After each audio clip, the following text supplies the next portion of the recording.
हाँ, तो पिछले 2 वीडियोज़ के अंदर और एक फर्स्ट बेसिक इंट्रोडक्शन हो गया था, उन 2 वीडियो के अंदर अपन ने समीकरणों को संतुलित करना है, बैलेंस को, जो इक्वेशंस है उनको अपन ने बैलेंस करना सीख लिया, ठीक है। लेकिन उसके साथ में 2 क्वेश्चन भी हो गए थे अपने, छठा क्वेश्चन 6 और 5 दोनों क्वेश्चन हो गए। क्वेश्चन नंबर 4 भी है आपके, ये मैंने जानबूझ के अब कराया। ये आपसे यूँ कहना चाह रहा है कि आपने जैसे अपने जितने भी इक्वेशंस को बैलेंस करना सीखा, समीकरणों को बैलेंस करना सीखा, केमिकल रिएक्शंस को, अब ये आपसे ये पूछ रहा है कि जो केमिकल इक्वेशन को आपने बैलेंस करना सीखा वो क्यों ज़रूरी है भाई, जो समीकरण को संतुलित करना क्यों ज़रूरी है। ये भी क्वेश्चन को बहुत इंपॉर्टेंट है, 2 मार्क्स में सीधा सीधा क्वेश्चन पूछा जा सकता है। ये कह रहा है कि संतुलित रासायनिक समीकरण क्या है, what is the balance chemical equation, और सेकंड है रासायनिक समीकरण को संतुलित करना क्यों आवश्यक है, why should chemical equation be balanced, क्या ज़रूरी क्या है बैलेंस करने की। तो आप आगे पढ़ेंगे अपन केमिस्ट्री के अंदर, या फिर आप 9th क्लास के अंदर पढ़ा होगा द्रव्यमान संरक्षण का नियम, ठीक है, यानी कि law of conservation of mass, ठीक है। Law of conservation of mass यानी कि द्रव्यमान संरक्षण का नियम अपन ने पढ़ा था 9th क्लास में, हमने पढ़ा होगा, 10th में अपन आगे पढ़ लेंगे, या फिर अभी नहीं भी पढ़ा तो मैं आपको मोटा मोटी बता देता हूँ कि law of conservation of mass का मतलब है द्रव्यमान संरक्षण नियम। इसके अंदर ये होता है कि जो भी कोई भी रासायनिक अभिक्रिया होती है ना, मतलब कोई भी जो केमिकल रिएक्शन जो होती है उसके अंदर ना तो किसी पदार्थ को यानी कि मैटर को बनाया जा सकता है, ना ही उसको ख़त्म किया जा सकता है, ना ही उसको नष्ट किया जा सकता है, यानी कि matter can either be created और नॉट डिस्ट्रॉयड, मतलब ना तो अपन किसी मैटर को मतलब पदार्थ को बना सकते हैं और ना ही ख़त्म कर सकते हैं। इसलिए किसी भी केमिकल इक्वेशन को बैलेंस करना ज़रूरी है। और ज़रूरी कैसे कि जैसे अगर यहाँ पर जिंक 1 है और सपोज अगर यहाँ पर जिंक 2 होता, इधर भी तो इधर भी अपन को 2 करना पड़ता, मतलब नंबरिंग से, बस नंबरिंग से ही बैलेंस कर सकते हो। ऐसा नहीं है कि इधर 2 जिंक है तो 1 जिंक को ख़त्म कर दो, नहीं। द्रव्यमान संरक्षण का नियम कहता है, law of conservation of mass ये कहता है कि आप किसी भी पदार्थ को, और ये क्वेश्चन है ना ख़त्म कर सकते हो ना बना सकते हो, ये बहुत बार कॉम्पिटिटिव एग्जाम में आता है। सीधा सीधा द्रव्यमान संरक्षण का नियम है ना, यानी कि law of conservation of mass जो भी है उसके अंदर 4 ऑप्शन रह जाएंगे। क्या रह जाएंगे कि मैटर को बनाया जा सकता है, पदार्थ को बनाया जा सकता है, दूसरे में ख़त्म किया जा सकता है, तीसरे में ख़त्म और बना दोनों, और चौथे में कुछ नहीं। मतलब ऐसा कुछ अलग अलग तरीके से ऑप्शन होते हैं। सीधा सीधा एग्जाम में, कॉम्पिटिटिव एग्जाम में क्वेश्चन बहुत बार पूछा गया है, इसलिए अभी से ये आपको मतलब एक बेस मजबूत करना है, ठीक है। तो ये क्वेश्चन इसके आंसर पर लिखते हैं। पहली बात तो ये कि रासायनिक संतुलित रासायनिक समीकरण वो है क्या, वो तो आप सब जानते हो कि जो लेफ्ट हैंड साइड में होता है और जो राइट हैंड साइड में, दोनों आपस में बराबर हो जाना चाहिए। मतलब जो आपका अभिकारक है और जो उत्पाद है दोनों का जो सम होता है आफ्टर रिएक्शन उसके बराबर हो जाना चाहिए, ठीक है। यानी कि अभिकारकों की संख्या और उत्पादों की संख्या बराबर हो जानी चाहिए, कहने का मतलब ये है। वह रासायनिक समीकरण जिसके दोनों पक्षों में, दोनों पक्ष कौन, लेफ्ट हैंड साइड और राइट हैंड साइड, ये दोनों पक्ष होते हैं, बायां और दायां पक्षों में तत्व के परमाणु की संख्या क्या हो जानी चाहिए, बराबर। बस बराबर अगर हो गई तो संतुलित रासायनिक समीकरण कहलाता है। यानी कि the chemical equation in which the number of atoms of each element, ठीक है, इन दोनों के अंदर कोई समय भी is equal on both side, ठीक है। ईच एलिमेंट का मतलब है हर एलिमेंट का, सॉरी, जैसा ये जिंक है, इन हर एलिमेंट का दोनों साइड यानी कि इक्वल ऑन बोथ साइड, दोनों तरफ क्या हो जाना चाहिए, बैलेंस हो जाना चाहिए। जैसे अब सुनो, आप एग्जाम में इतना सा लिख के आओगे तो मार्क्स नहीं मिलेंगे, फुल मार्क्स अगर आपको लेना है तो जैसा मैं सिस्टम बता रहा हूँ उसी को फॉलो करना। आपको एग्जाम्पल भी लिखना है, लाइक एग्जाम्पल क्या है कि zinc plus H2SO4 after reaction zinc SO4 plus H2।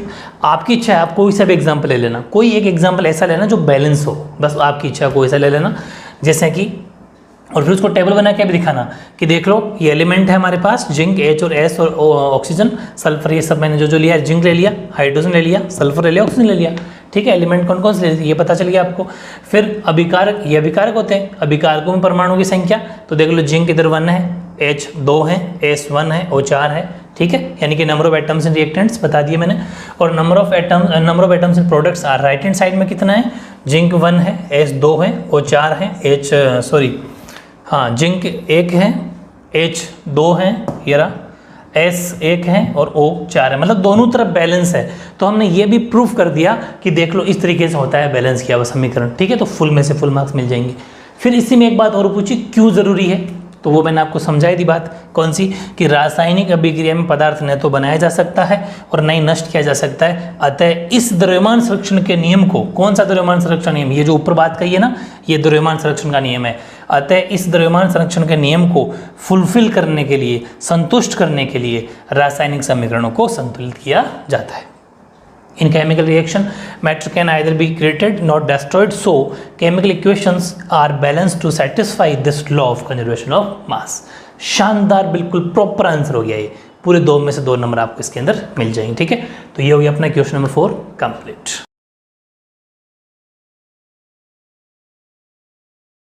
अब देखो ऐसा ही क्वेश्चन नंबर आपका है बुक का ही 7, काफ़ी बढ़िया क्वेश्चन है ये। ऐसे ही है कि यूँ कहना चाह रहा आपसे कि निम्न अभिक्रियाओं के लिए संतुलित रासायनिक समीकरण लिखिए, right the balanced chemical equation for the following reactions.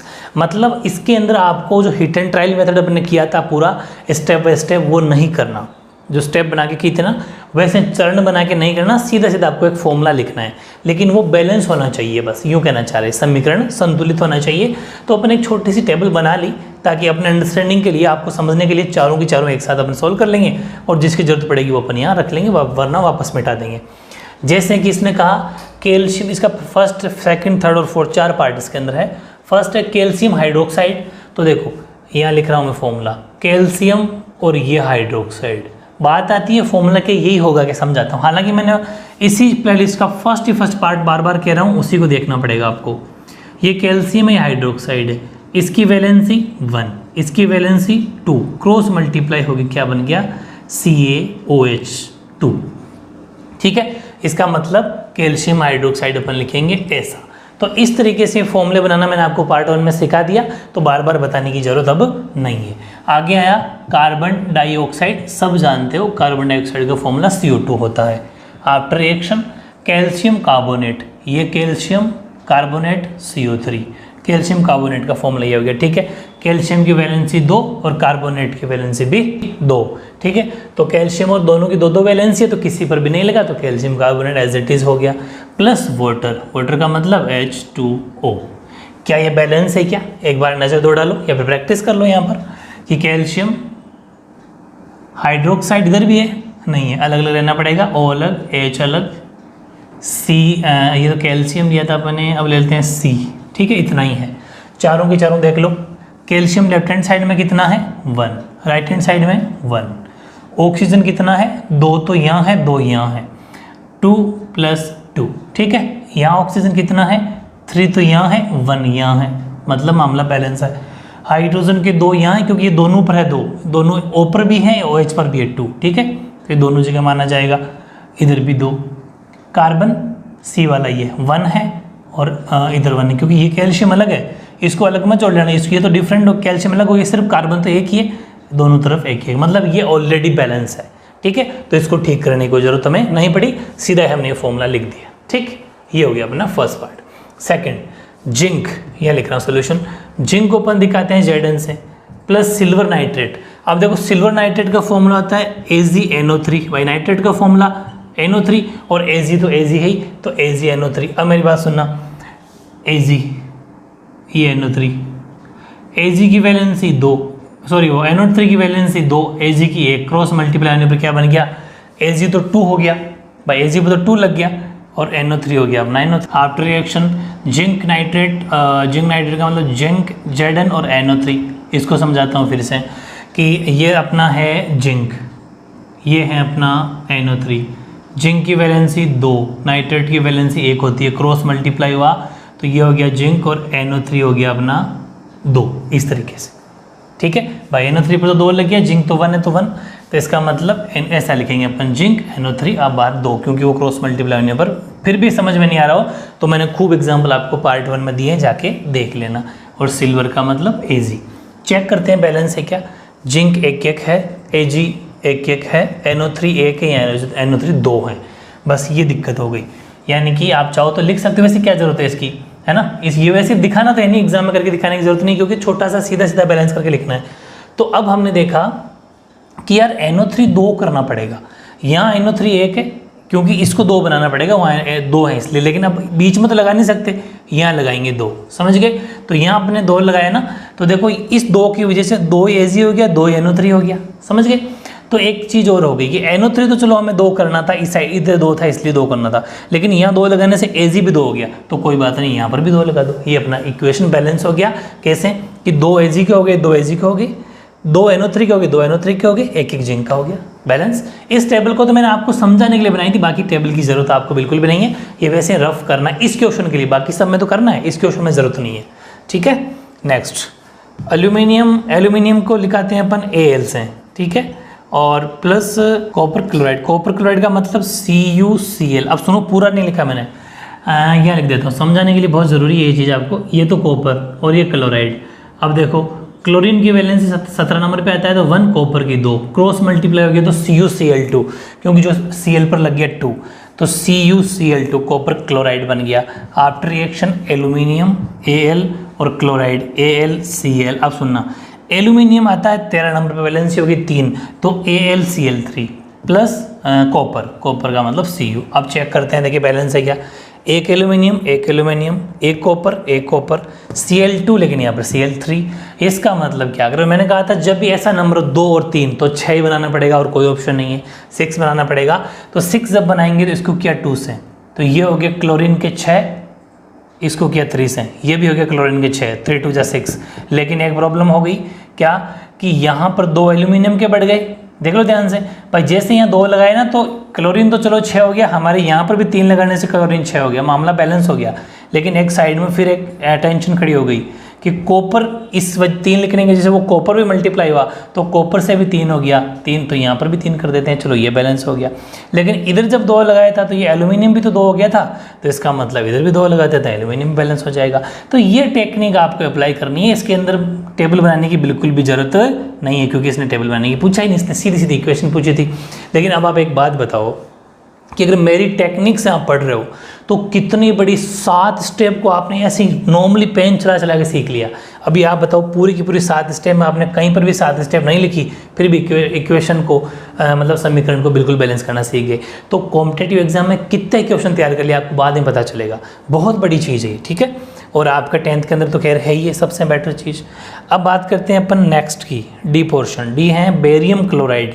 तो बेरियम क्लोराइड का मतलब BaCl2, क्यों, क्योंकि बेरियम की वैलेंसी भी 2 होती है। प्लस पोटेशियम सल्फेट, पोटेशियम मतलब K और सल्फेट लिखना सिखाता हूँ, यहाँ दिखा देता हूँ। पोटेशियम को K से दिखा दें, सल्फेट होता है SO4, इसकी वैलेंसी 2, पोटेशियम की वैलेंसी 1, तो K2SO4 फॉर्मूला बन गया। K2 वैलेंसी का मतलब हिंदी में संयोजकता कहते हैं, ठीक है। After reaction barium sulphate, Ba sulphate का मतलब SO4। फिर अगला क्या है, पोटेशियम क्लोराइड, ये पोटेशियम और ये क्लोराइड, ठीक है। दोनों की वैलेंसी 1 1 होती है, तो किसी पर भी नहीं लगेगी, बैलेंस 1 1 है, कोई 1 का मतलब ही नहीं है। अब देखते हैं दोनों बैलेंस है क्या, तो देखा अपन ने Ba इधर 1, Ba इधर 1, Cl2 नहीं है, तो इसका मतलब 2 लगा दो, 2 लगाते ही Cl तो चलो 2 हो गया, इधर भी 2 था, लेकिन पोटेशियम साथ में और हो गया 2, तो हमें पोटेशियम भी 2 चाहिए, वो एक तीर 2 निशान है, सही हो रहा। फिर Ba से बाकी सब बैलेंस, ठीक है। देख लो पहले Ba1, SO4 भी 1, पोटेशियम 2 और Cl भी 2। तो ये था क्वेश्चन, आई थिंक बहुत इजी लगा होगा। ये सब काम आपको रफ वर्क है, इस क्वेश्चन के लिए इनकी कोई ज़रूरत नहीं है, बस ये अंडरस्टैंडिंग के लिए थे, समझने के लिए थे, ये आपको समझना है बस, ठीक है। तो वेरी इंपॉर्टेंट क्वेश्चन नंबर अपना 7 complete.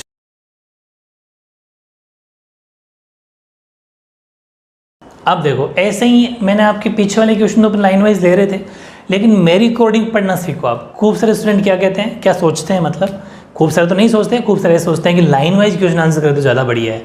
Line wise question answer नहीं करना चाहिए, टॉपिक वाइज क्वेश्चन आंसर करना चाहिए। जो टॉपिक अपन कर रहे हैं उसमें कौन कौन से क्वेश्चन पीछे हैं और कौन कौन से क्वेश्चन मिड में बन सकते हैं। जैसे अपन ने अभी बात करे थे, अभी तक 2-3 वीडियो में यही बात करें कि समीकरणों को संतुलित कैसे किया जाए, बैलेंस केमिकल इक्वेशंस, मतलब कि जितने भी उनको कैसे बैलेंसिंग किया जाए, वही पढ़ रहे हैं। तो उनसे रिलेटेड पीछे वाले जितने क्वेश्चन थे वो तो अपन ने कर लिए। अब हम मिड में भी क्वेश्चन दे रखे हैं आपको, मिड में दे रखे हैं पेज नंबर 6, आपकी जो बुक है ना ओरिजिनल NCERT, उसमें पेज नंबर 6 के ऊपर ये क्वेश्चन दे रखा है। क्वेश्चन नंबर 2, फर्स्ट नहीं, फर्स्ट तो बाद में कराऊंगा जब थ्योरी स्टार्ट कराऊंगा। ये है कि निम्नलिखित रासायनिक अभिक्रियाओं के नोट्स प्रॉपर बनाओ, ऐसे कैसे बनाने हैं आपको, ठीक है। निम्नलिखित रासायनिक अभिक्रियाओं के लिए संतुलित समीकरण लिखिए। ये अपन कर भी रहे, अपना होमवर्क भी आपका हो जाएगा और सारी बातें छोड़ेंगे कुछ भी नहीं, एक एक चीज कराऊंगा। Right the balanced equation for the following chemical reactions. ठीक है, इसमें पहला दे रखा है hydrogen plus chlorine after reaction hydrogen chloride. चलो इसको तो यही बना देते हैं। अब इसने कहा क्या कि संतुलित समीकरण लिखिए, बस जैसा अपन ने क्वेश्चन नंबर 7 किया था ना वैसा का वैसा। हाइड्रोजन का मतलब H2, मैंने कहा था जब अकेला लिखता तो H2 लिखकर जाना है, ठीक है, जब ये अकेला लिखे। क्लोरीन का मतलब Cl2, दोनों गैस है, ऐसा लिखना है। आफ्टर रिएक्शन हाइड्रोजन क्लोराइड, अब समझना है इसको कैसे लिखेंगे, ये हाइड्रोजन है ये क्लोराइड है। जब भी कोई दो एलिमेंट को साथ में लिखा जाए तब फॉर्मूला अप्लाई करना है, वरना जितनी भी गैस हैं उनको H2, Cl2, O2 ऐसे लिखना है, ठीक है। तो देखो हाइड्रोजन की वैलेंसी 1, Cl की वैलेंसी 1, 1 1 का मतलब कोई फर्क नहीं पड़ा, HCl हो गया। HCl का मतलब ये हो गया हाइड्रोजन क्लोराइड। क्या ये बैलेंस है क्या? नहीं है, तो बैलेंस कर दो ना, इसने कहा था बैलेंस करो, ये लो 2 लगा दो, तो 2 हाइड्रोजन के हो गए, 2 हाइड्रोजन के हो गए, 2 Cl के हो गए, 2 Cl के हो गए। ये अपना सोल्यूशन कंप्लीट। कोई टेबल नहीं बनानी, इसने नहीं कहा कि संतुलित करो, इसने कहा कि लिखो, बस एक संतुलित समीकरण लिखिए, बस तब ये करना है। नेक्स्ट ये कह रहा है बेरियम क्लोराइड, ये लो बेरियम, ये क्लोराइड, क्या ये सही है? देखते हैं कि ये बेरियम हो गया, ये क्लोराइड हो गया। बेरियम की वैलेंसी 2, क्लोरीन की वैलेंसी 1, क्रॉस मल्टीप्लाई होने पर क्या हुआ कि ये इस पर लग गई, इस पर लग गई, तो 1 का तो कोई मतलब है नहीं, BaCl2, चाहो तो ब्रैकेट की इसमें जरूरत नहीं है, खैर ये बन गया अपना BaCl2 बेरियम क्लोराइड, ठीक है। प्लस एल्यूमिनियम सल्फेट, ये Al, ये SO4, SO4 की वैलेंसी 2, एल्यूमिनियम की वैलेंसी 3। वैलेंसी का मतलब संयोजकता, हिंदी में बार बार मैं कह रहा हूँ, ठीक है। तो ये हो जाएगा Al2 और SO4 की लग गई 3, क्योंकि ये इस पर लग जाएगी, इस पर लग जाएगी, ठीक है। फिर भी कोई दिक्कत हो तो पार्ट 1, ठीक है, देख लेना। Al2SO4 after reaction barium sulphate, ये लो Ba, ये SO4, क्या BaSO4 लिखना है क्या? यस, BaSO4 ही लिखना है। क्यों लिखना है? क्योंकि बेरियम की भी 1, SO4 की भी 1, सॉरी वो बेरियम की भी 2, SO4 की भी 2, 2 दोनों सेम जब हो तो नहीं लगानी, दोनों आपस में बैलेंस हो जाती है। एल्यूमिनियम क्लोराइड, एल्यूमिनियम की वैलेंसी 3, क्लोराइड की वैलेंसी 1, तो क्लोरीन वाली इस पर लग गई तो 1 और एल्यूमिनियम वाली इस पर लग गई तो Cl3, क्योंकि एल्यूमिनियम 13 पे आता है, 2 गए 8 गए 3 बचे, वो लग जाएगा क्लोरीन पे। क्लोरीन 17 यानी कि 1, तो इसका कोई मतलब एल्यूमिनियम पर नहीं है। अब देखो क्या ये बैलेंस है क्या, देखते हैं। बेरियम 1, ठीक है। Cl2 Cl3, मतलब ये बैलेंस नहीं है। इसका मतलब जब भी 2 और 3 की बात होगी तो क्या करेंगे, 6 बनाना पड़ेगा ना, बनाना पड़ेगा। तो अपने यहाँ लगा दिया 3, तो 3 लगाते ही हुआ क्या, Cl6 बन गया। तो फिर यहाँ पर भी कितना लगाना पड़ेगा, 2, ये भी Cl6 बन गया। लेकिन Cl तो चलो, क्लोरीन तो 6 बन गया, 6 इधर भी बन गया, बड़ी अच्छी बात है। लेकिन इसने एल्यूमिनियम को 2 और कर दिया है, तो हमारे पास एल्यूमिनियम, बहुत अच्छी बात है, 1 तीर 2 निशाने हो गए अपने, एल्यूमिनियम ऑटोमेटिक सेट हो गया। अब बात करते हैं अपन इसके SO4 की।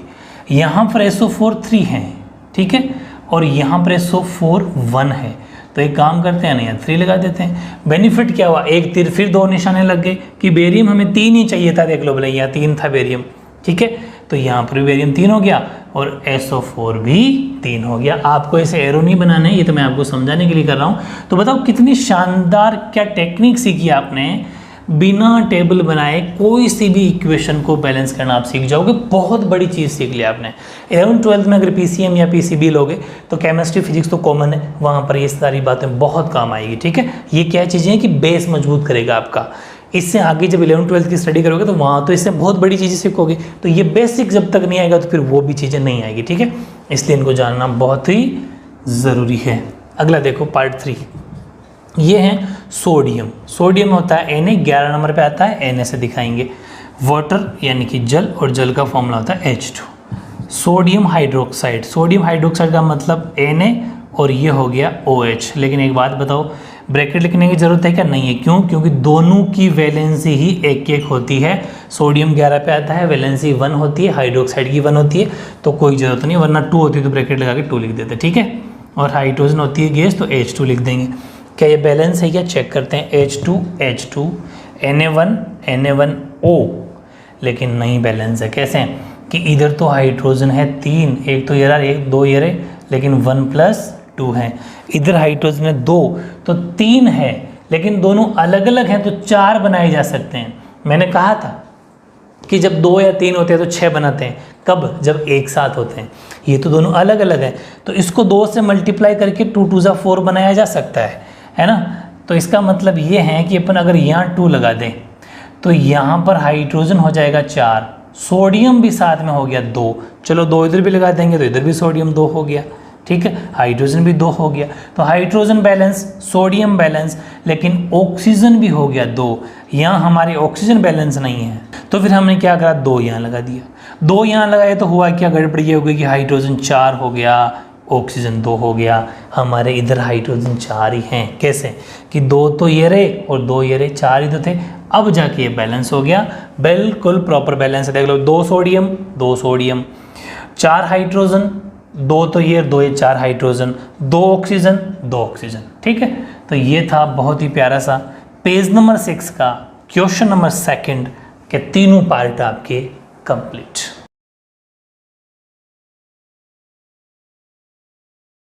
अब देखो पेज नंबर 6 का ये आपका क्वेश्चन नंबर 3, ठीक है। ये कह रहा है कि निम्नलिखित अभिक्रियाओं के लिए उनकी अवस्था के संकेतों के साथ संतुलित रासायनिक समीकरण लिखिए। Right a balanced chemical equations with state symbols for the following reactions, ठीक है। उसका पहला पार्ट है कि जल में बेरियम क्लोराइड तथा सोडियम सल्फेट के विलयन अभिक्रिया करके सोडियम क्लोराइड का विलयन तथा अघुलनशील बेरियम सल्फेट का अवक्षेप बनाते हैं। बात वही है जो अपन ने क्वेश्चन नंबर 6 या 5 किया था, यानी कि solution of barium chloride and sodium sulphate in water react to give insoluble barium sulphate and the solution of sodium chloride, ठीक है।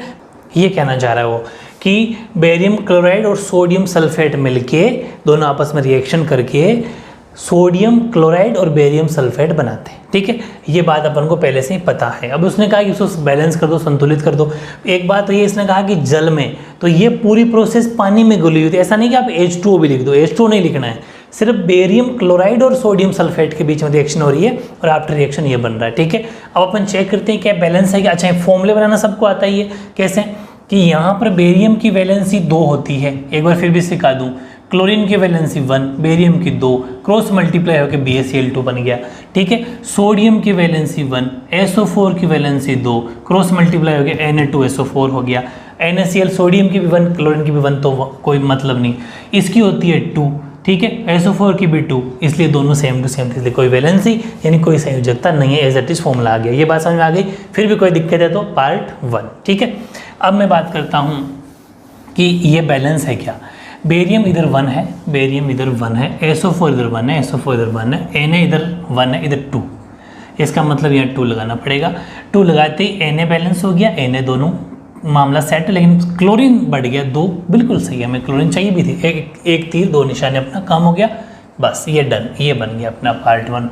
तो ये चीज़ें क्या साथ की साथ करनी है अपन। ये था अपना तीसरे का फर्स्ट पार्ट। अब देखो इसका सेकंड पार्ट, ठीक है, वो है कि सोडियम हाइड्रोक्साइड का विलयन ब्रैकेट में जल में हाइड्रोक्लोरिक अम्ल के विलयन, वो भी जल में, से अभिक्रिया करके सोडियम क्लोराइड का विलयन तथा जल बनाते हैं। यानी कि sodium hydroxide solution in water reacts with hydrochloric acid solution in water to produce sodium chloride solution and water. ये बात कहना चाह रहा है वो, मतलब कि sodium hydroxide plus hydrochloric acid दोनों आपस में रिएक्ट करते हैं पानी के साथ में। पानी को लिखने की जरूरत नहीं, लेकिन पानी बनता है तब वाटर का फॉर्मूला लिखना पड़ेगा, ठीक है। सोडियम क्लोराइड प्लस वाटर बनता है। चेक करते हैं बैलेंस है क्या। सोडियम हाइड्रोक्साइड कैसे लिखा गया पता चल गया ना, कि सोडियम 11 नंबर पे आता है, संयोजकता 1 हो गई, वैलेंसी 1 हो गई, हाइड्रोक्साइड की वैलेंसी 1 हो गई, इसलिए NaOH लिखा गया। हाइड्रोजन की वैलेंसी 1 नंबर पे आता है, क्लोरीन 17 पे आता है, वो भी 1 बैलेंस हो गया। सोडियम की 11 पे 1, 17 पे 1, दोनों 1 बैलेंस हो गया। हाइड्रोजन ऑक्साइड फिक्स फॉर्मूला, तो मतलब ये बहुत ईजी सा फॉर्मेट है। और ये इस तरीके से अपना क्वेश्चन सेकंड दोनों बैलेंस भी है, सेकंड का सेकंड पार्ट, क्योंकि सोडियम 1, क्लोरीन 1, हाइड्रोजन देखें तो O 1 है और H 2 है, तो दोनों HH अगर अपन एक ही अलग अलग जोड़ेंगे तो H भी 2 है। तो इस तरीके से अपना जो ये क्वेश्चन नंबर 3 था पेज नंबर 6 पे, वो भी कंप्लीट। मतलब जितने भी आपकी बुक के अंदर रिएक्शंस यानी कि जो केमिकल इक्वेशंस को बैलेंस करने वाले इक्वेशन थे, रासायनिक समीकरणों को संतुलित करने वाले इक्वेशन थे, वो अपने कंप्लीट कर लिए। अब जो नेक्स्ट वीडियो आएगा बहुत शानदार वीडियो, बहुत इंपॉर्टेंट वीडियो, वहाँ से क्वेश्चन पक्का आएगा एग्जाम में, वो रहेगा कि जितनी भी रिएक्शन है, जितनी भी अभिक्रियाएं हैं, सारी मैं आपको लिखाऊंगा एक साथ विथ एग्जाम्पल। ठीक है, ओके।